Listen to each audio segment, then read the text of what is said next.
एक समय नैमिषारण तीर्थ पर सोनकादि 88,000 ऋषि मुनियों ने श्री सूत जी महाराज से पूछा, हे प्रभु, इस कलयुग में वेद विद्या रहित मनुष्यों को प्रभु भक्ति कैसे मिलेगी? कैसे इन संसारिक लोगों का उद्धार होगा? इसलिए हे मुनि श्रेष्ठ, कोई ऐसा तप, कोई ऐसा पुण्य कर्म बतलाइए जिससे कि व्यक्ति मनवांछित फल प्राप्त करके जीवन आनंद से व्यतीत कर सके। ऐसी कथा सुनने की हमारी इच्छा है। सर्वशास्त्र ज्ञाता श्री सूत जी महाराज बोले, हे सोनकादि ऋषिवरों, आपने संसार के प्राणियों के हित के लिए बहुत अच्छी बात पूछी है। आज मैं उस श्रेष्ठ व्रत को आप लोगों को बतलाऊंगा जिस व्रत को एक बार महर्षि नारद जी ने लक्ष्मी नारायण भगवान से पूछा था, और लक्ष्मीपति ने नारद मुनि से जो कहा वो तुम अब ध्यान से सुनो। एक समय योगीराज महर्षि नारद जी संसारिक भ्रमण करते हुए अचानक इस मृत्यु लोक में पहुंचे। यहां मृत्यु लोक में पहुंचकर नारद जी ने देखा कि संसारिक मनुष्य नाना प्रकार से अपने कर्मों के कारण दुखी और पीड़ित हैं। संसारिक लोगों को दुखी और पीड़ित देखकर नारद जी के दिल में बड़ा दुख हुआ, और उन्होंने मन ही मन निश्चय किया कि इन प्राणियों के दुखों का नाश होने का कोई ना कोई उपाय अवश्य में होना चाहिए। और ऐसा मन में विचार करके महर्षि नारद जी विष्णु लोक गत्वा भगवान विष्णु के लोक में गए।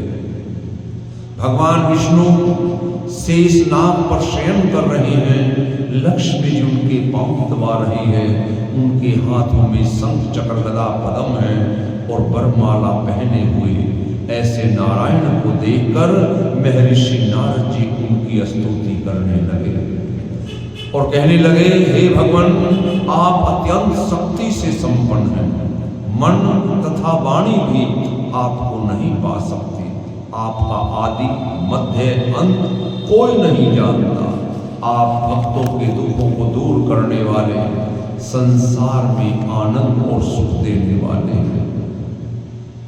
तब तो भगवान ने पूछा, हे नारद, तुम्हारा आगमन कैसे हुआ है?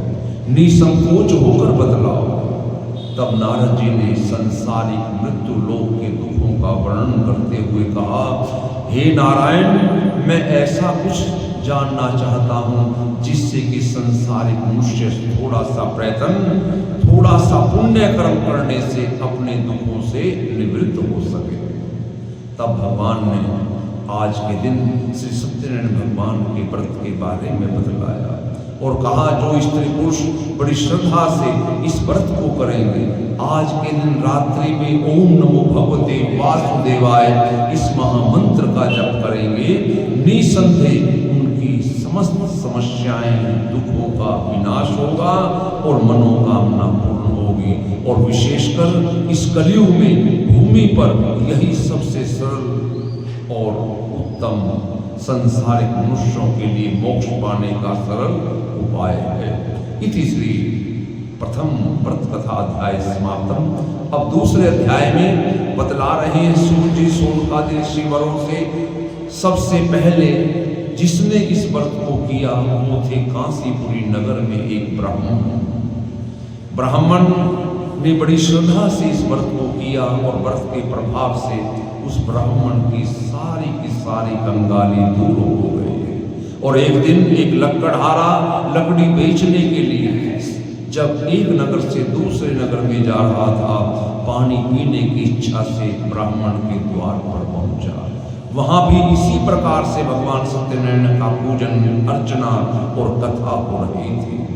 लकड़हारा बैठ गया। थोड़ी देर बाद भगवान के प्रसाद का भोग लगा।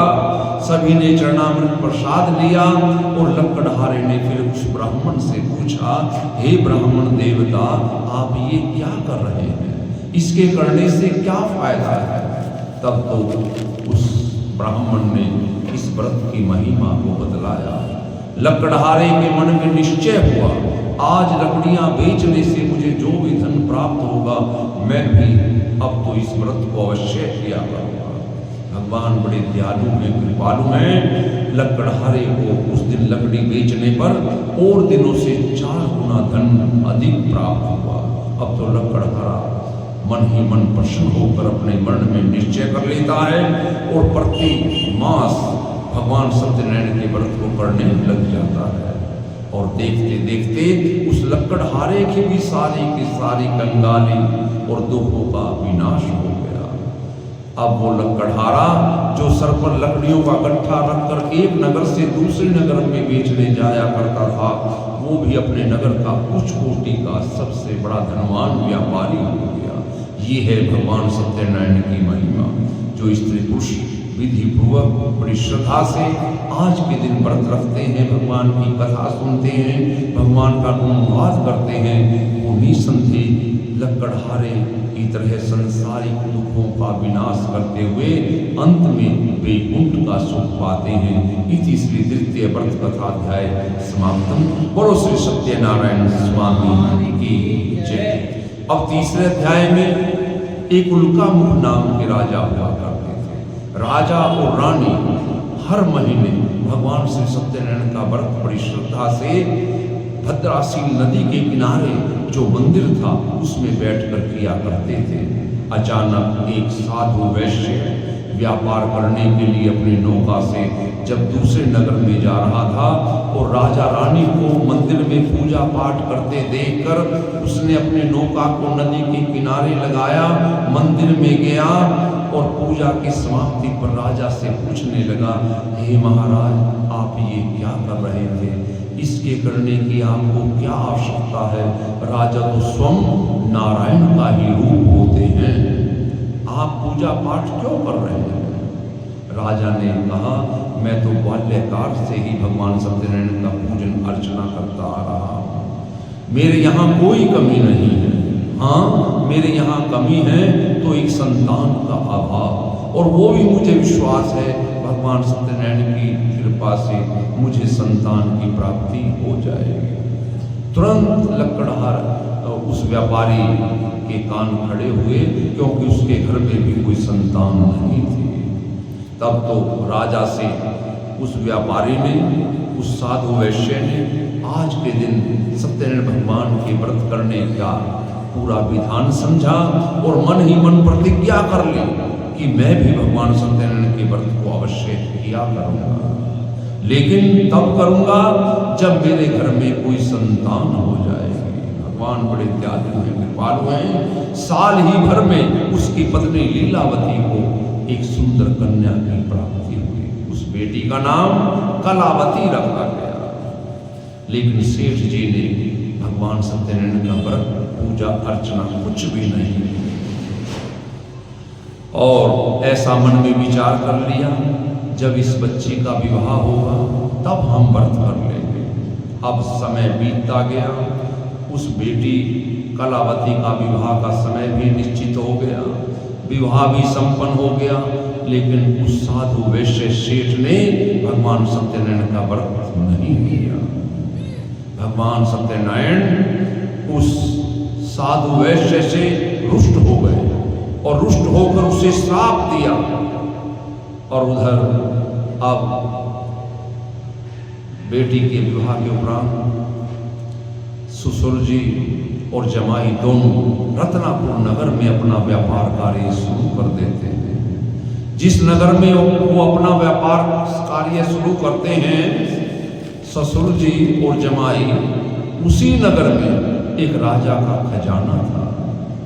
और एक दिन भगवान के श्रापवश दो चोर राजा के खजाने से राजा का माल चुराकर जैसे ही भागने लगे, राजा के सिपाहियों ने उन्हें देख लिया। अब वो सिपाहियों के डर से राजा के खजाने का चुराया हुआ सारा माल जाकर सेठ जी की दुकान में फेंक देते हैं और आप आगे कहीं छुप जाते हैं। पीछे पीछे राजा के सिपाही आए, उस साधु वैश्य की दुकान में राजा के खजाने का माल देखकर उन दोनों को सिपाहियों ने बंदी बना लिया, जमाई और ससुर को, और राजा के सामने पेश किया। कहा, हे महाराज, ये वो दो चोर हैं जिन्होंने आज रात को आपके खजाने में चोरी की थी।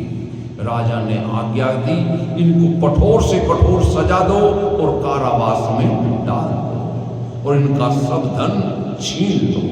सत्यनारायण भगवान के श्रापवश और क्या हुआ, जिस नगर में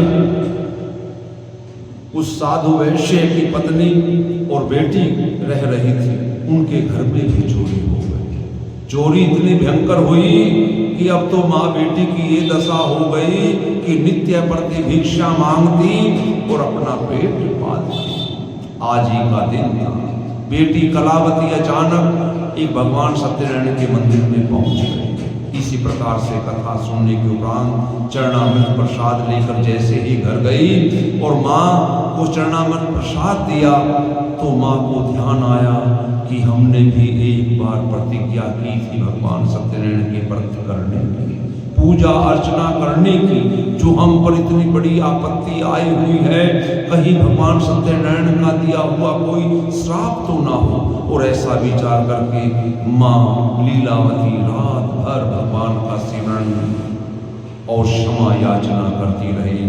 ओम नमो भगवते वासुदेवाय, इस महामंत्र का जप से भगवान को उसने प्रसन्न कर दिया। भगवान बड़े दयालु हैं। एक ही रात की लीलावती की करुणामयी प्रार्थना से भगवान प्रसन्न हुए और उस राजा को सुबह सवेरे ब्रह्म मुहूर्त में अपने दर्शन देते हुए भगवान ने कहा, हे राजन, जो तुम्हारी कारावास में दो व्यापारी जमाई और ससुर हैं, उनको सूर्य उदय होने से पहले रिहा कर दो। अगर तुमने ऐसा नहीं किया तो तुम्हारा राजपाट सब नष्ट हो जाएगा। इनको किसी देवता का दिया हुआ श्राप है और अब वो श्राप इनका समाप्त हुआ। तुरंत राजा की निंद्रा खुली, सिपाहियों को आदेश दिया और उन्हें कारावास से रिहा कर दिया। जितना भी धन लिया था और 4 गुना धन देकर उन्हें उनके गांव के लिए जाने के लिए आज्ञा दे दी। इति श्री सत्यनारायण व्रत कथा तृतीय अध्याय ही समाप्तम। बोलो श्री सत्यनारायण स्वामी की जय।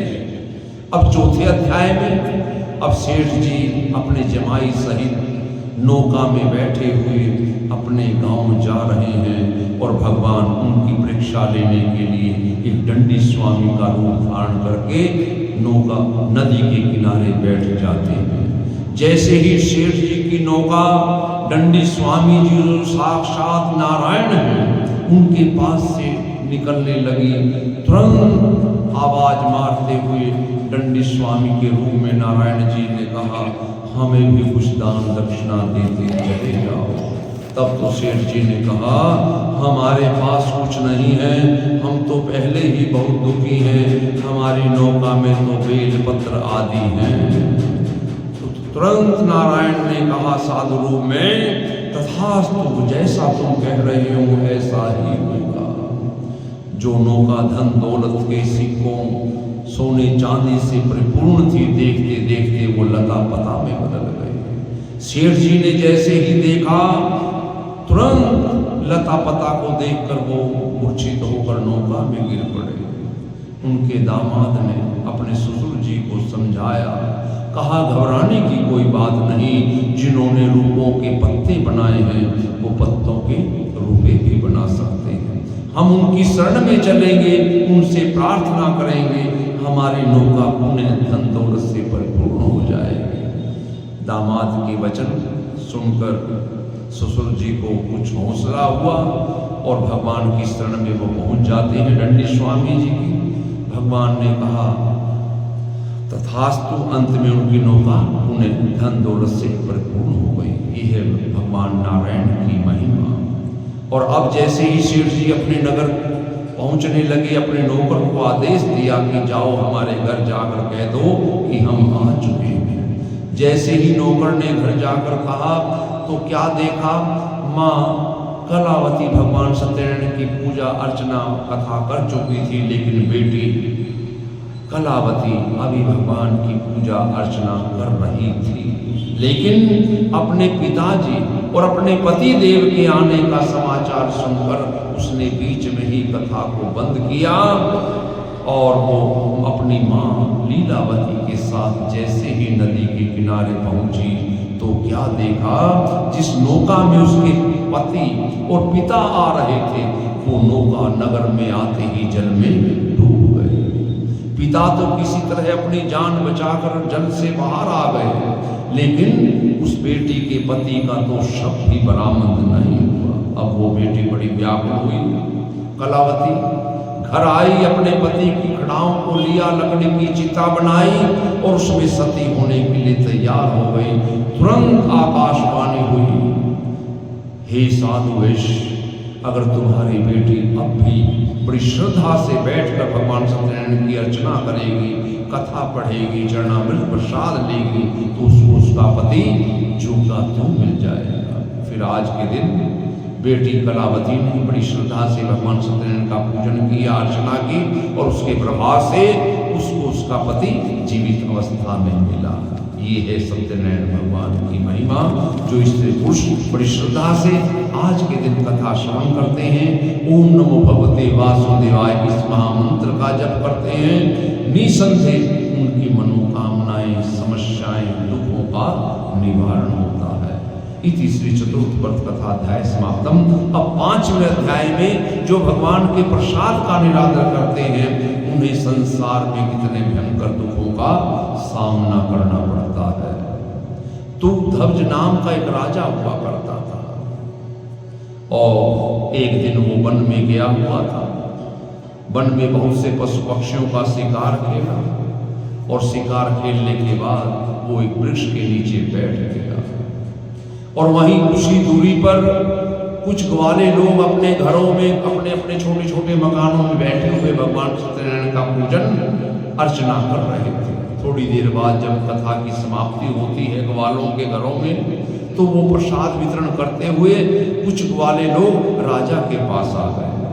उनको ये नहीं मालूम कि ये हमारे राजा हैं और राजा से जैसे ही प्रसाद देने लगे तो राजा ने कहा, क्या तुम मुझे नहीं जानते? मैं यहाँ का राजा हूँ। जो ये सूखी पिंजरी तुम लेकर आए हो, तुम्हें शर्म आनी चाहिए।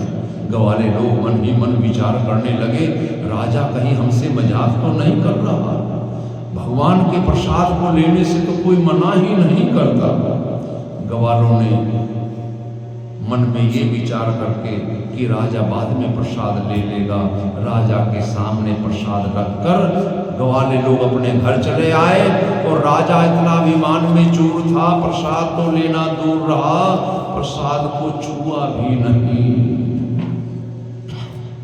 और जैसे ही राजा अपने महल में आया, उसके 100 बेटे थे, राजपाट सब कुछ अस्त व्यस्त। तुरंत राजा को ध्यान आया, आज हमसे एक ही अपराध हुआ है, वो भगवान के प्रसाद का निरादर। तुरंत राजा वन में गया ग्वालों के संग।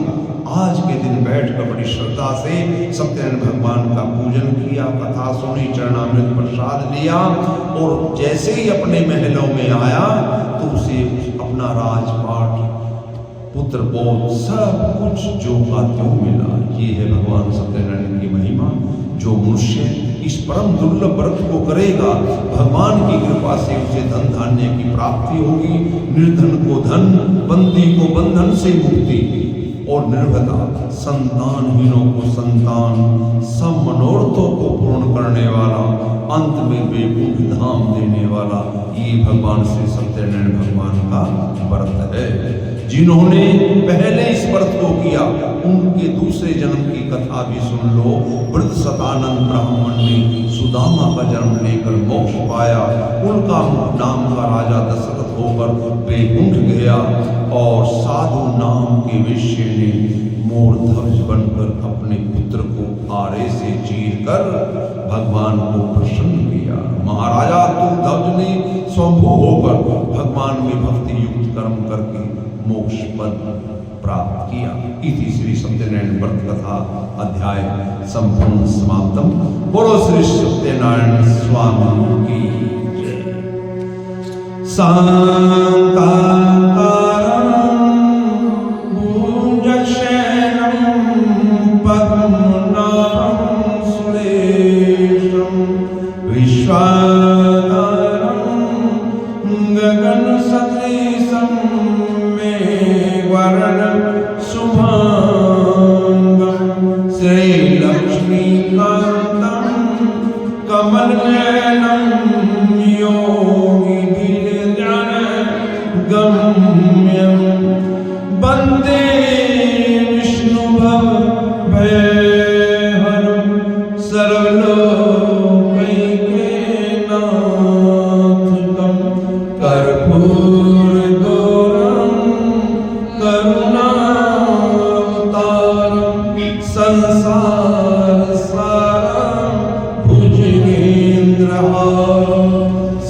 श्रीमद्भागवत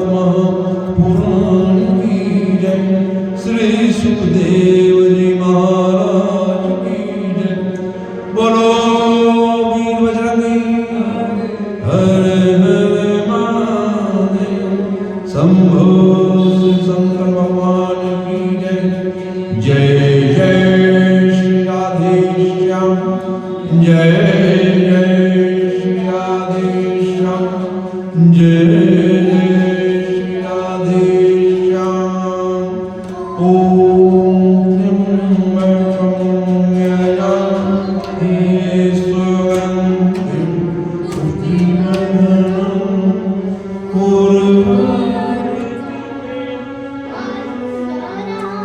मृत्योर्मोक्षीयमामृतात्। ॐ त्र्यंबकं यजामहे सुगन्धिं पुष्टिवर्धनं उर्वारुकमिव मृत्योर्मोक्षीयमामृतात्। ॐ त्र्यंबकं यजामहे सुगन्धिं पुष्टिवर्धनं उर्वारुकमिव मृत्योर्मोक्षीयमामृतात्।